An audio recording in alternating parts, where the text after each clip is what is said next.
Bismillahirrahmanirrahim. Assalamualaikum warahmatullahi wabarakatuh. Alhamdulillahirabbil alamin wa bihi nasta'in wa ala umuri dunya waddin wa ala alihi wa sahbihi wa sallam ajma'in, amma ba'd. Para pemirsa program Sahur Ramadan 1444 Hijriah yang berbahagia, yang insyaallah dimulakan oleh Allah Subhanahu wa taala. Alhamdulillah, dengan hari ini kita masih diberikan oleh Allah Subhanahu wa taala kekuatan dan keistiqomahan di dalam menunaikan ibadah puasa Ramadan di tahun ini. Saudara kalimat Allah Subhanahu wa taala, bulan Ramadan merupakan bulan mulia yang di dalamnya tentu banyak keistimewaan. Di antaranya adalah doa-doa yang akan dikabulkan oleh Allah Subhanahu wa taala dan pintu ampunan dibukakan dengan selebar-lebarnya. Oleh karena itu, kita diperintahkan oleh Allah Subhanahu wa taala untuk memperbanyak doa, memperbanyak zikir dan memperbanyak istighfar pada bulan suci Ramadan ini. Terkait doa, doa adalah ibadah, bahkan merupakan inti dari ibadah. Allah Subhanahu wa taala berfirman, "A'udzubillahi minasyaitonir rajim. Wa qala rabbukum ud'uuni astajib lakum. Innal ladzina yastakbiruna 'an 'ibadati sayadkhuluna jahannama dakhirin." Dan Tuhanmu berfirman, "Berdoalah kepadaku, niscaya akan aku perkenankan bagimu. Sesungguhnya orang-orang yang menyombongkan diri dari ibadah kepadaku akan masuk ke dalam neraka jahanam dalam keadaan hina dini." Imam At-Tirmidzi juga mengeluarkan hadis dari Nu'man bin Bashir. Ia berkata, hadis ini hasan sahih. Rasulullah SAW sabda, "Ad-du'a mukhun al-ibadah." Doa adalah inti daripada ibadah. Namun, saudaraku yang dirahmati Allah Subhanahu wa taala, terkait doa ini maka harus disertai dengan ketaatan kepada Allah Subhanahu wa taala. Artinya apa? Berdoa kepada Allah disertai dengan memenuhi seruan-seruannya, terikat dengan syariatnya dan mengikuti Rasulnya. Allah Subhanahu wa taala firman, "Wa idza sa'alaka 'ibadi 'anni fa inni qarib ujibu da'watad da'i idza da'an falyastajibu li wal yu'minuna bi la'allahum yarshudun." Yang artinya, dan apabila hamba-hambaku bertanya kepadamu tentang aku, maka jawablah bahwasanya aku adalah dekat. Aku mengabulkan permohonan orang yang berdoa apabila ia memohon kepadaku, maka hendaklah mereka itu memenuhi segala perintahku dan hendaklah mereka beriman kepadaku agar mereka selalu berada dalam kebenaran. Para hadirin pemirsa program Teman Sahur yang dirahmati Allah Subhanahu wa taala. Rasulullah SAW juga menyatakan di dalam hadisnya bahwa aktivitas doa ini harus dibarengi dengan ketaatan kepada syariahnya atau ketaatan kepada yang halal. Karena jika ia berdoa tapi tetap masih bermaksiat kepada Allah, maka doanya tidak akan dikabulkan. Rasulullah SAW bersabda, ia berdoa kepada Allah tapi makanan dan minumannya dari barang-barang yang diharamkan oleh Allah Subhanahu wa taala. Maka pertanyaannya, bagaimana mungkin akan dikabulkan doanya? Maka dari itu, selain berdoa, wajib bagi kita semua untuk senantiasa terikat dengan aturan-aturan syariat, melakukan perintahnya dan menjauhi larang-larangannya agar apa? Doa kita dikabulkan oleh Allah Subhanahu wa taala. Allah akan mengabulkan doa dan tidak akan pernah menolak doa mereka, yaitu orang yang berpuasa sampai dia berbuka, penguasa yang adil dan orang yang teraniaya.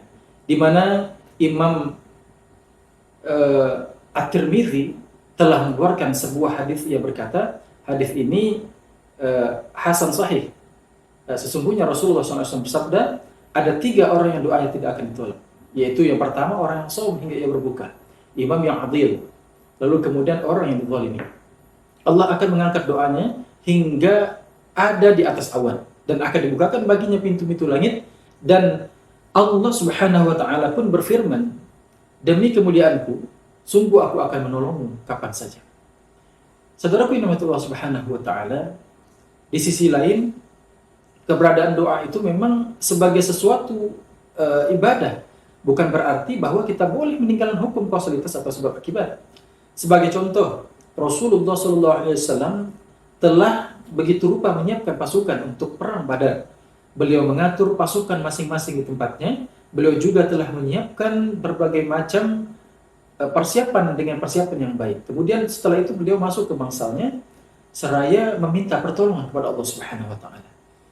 Beliau pada saat itu banyak sekali berdoa kepada Allah, hingga pada saat itu Abu Bakar berkata, "Ya Rasulullah, sebagian dari doa ini telah cukup."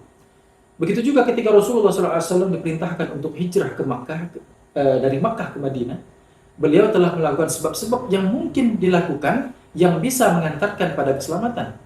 Pada saat yang sama, beliau juga tetap berdoa kepada Allah Subhanahu wa taala untuk kekalahan kafir Quraisy, agar Allah memalingkan mereka dari beliau dan menyelamatkannya dari makar mereka serta menyampaikannya ke Madinah dengan selamat.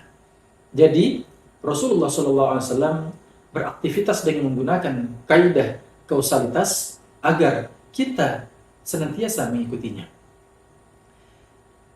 Saudaraku yang dimiliki Allah Subhanahu wa taala, berdoa tidak berarti meninggalkan usaha dengan menjalani kaidah sebab akibat, melainkan doa itu harus senantiasa beriringan menyertai setiap usaha dengan tetap menjalani kaidah sebab akibat. Para hadirin pemirsa program sahur yang dirahmati oleh Allah Subhanahu wa taala.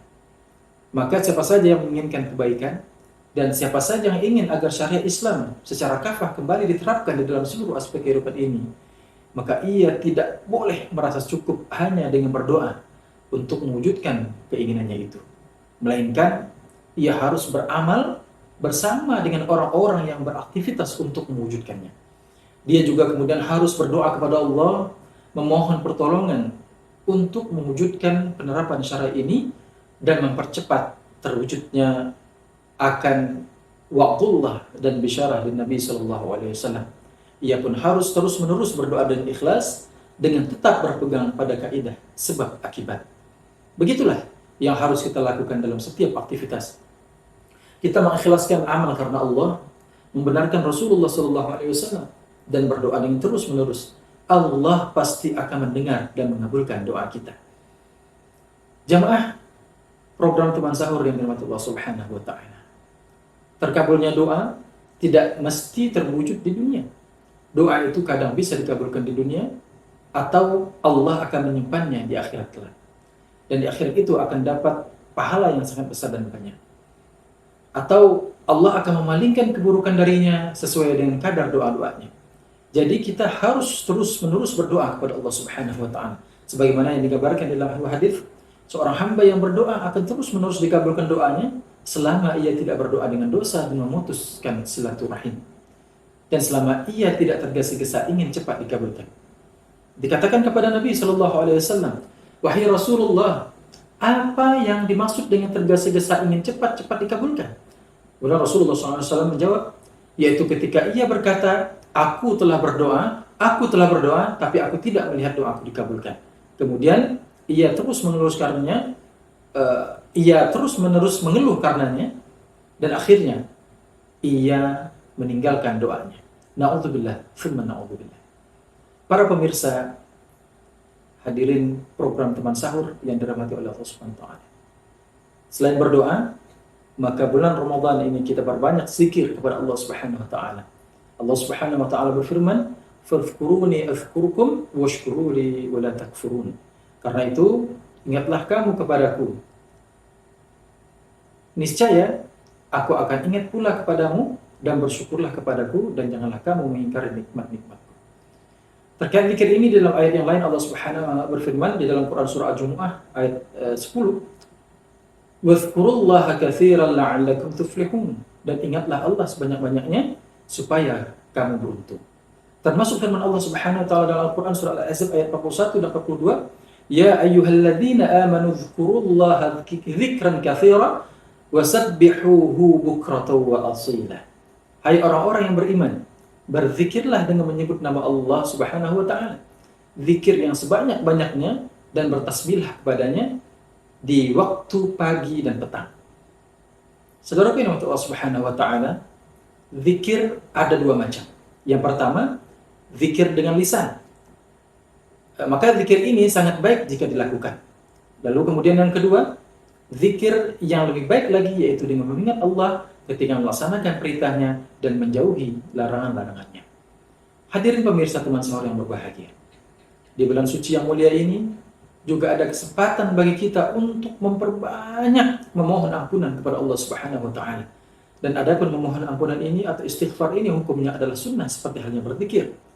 Terlebih lagi di bulan Ramadan ini, memohon ampunan Allah di waktu sahur sangat pula dianjurkan. Allah Subhanahu wa taala berfirman, "Wal mustaghfirina bil ashar." dan yang memohon ampun di waktu sahur. Di dalam ayat lain, Allah menjamin ampunan darinya. Allah Subhanahu wa taala berfirman, "Wa may ya'mal su'an aw wa man ya'mal su'an aw yadhlim nafsahu thumma yastaghfirillahi yajidillahi ghafurar rahim." Dan barang siapa yang mengerjakan kejahatan dan menganiaya dirinya, kemudian ia meminta ampun kepada Allah Subhanahu wa taala, niscaya ia akan mendapati bahwa Allah Maha Pengampun lagi Maha Penyayang. Imam Muslim meriwayatkan hadis dari Abu Hurairah, ia berkata, Rasulullah SAW bersabda, "Demi Allah dan jiwaku ada di tangannya, jika saja kalian tidak pernah berbuat dosa, pasti Allah sudah melenyapkan kalian. Kemudian mendatangkan suatu kaum yang berbuat dosa, kemudian mereka memohon ampunan kepada Allah Subhanahu wa taala, lalu Allah pun akan mengampuni mereka." Maka dalam riwayat Imam At-Tirmidzi dengan sanad yang sahih telah meriwayatkan dari Anas, ia berkata, "Aku mendengar Rasulullah sallallahu alaihi wasallam bersabda, 'Wahai anak Adam, jika engkau datang kepadaku dengan membawa kesalahan sepenuh bumi, kemudian engkau bertemu denganku tapi engkau tidak menyentuhkanku sedikit pun, maka pasti aku akan datang kepadamu dengan membawa ampunan sepenuh bumi pula.'" Masya Allah, begitulah sangat besarnya ampun dari Allah Subhanahu wa taala.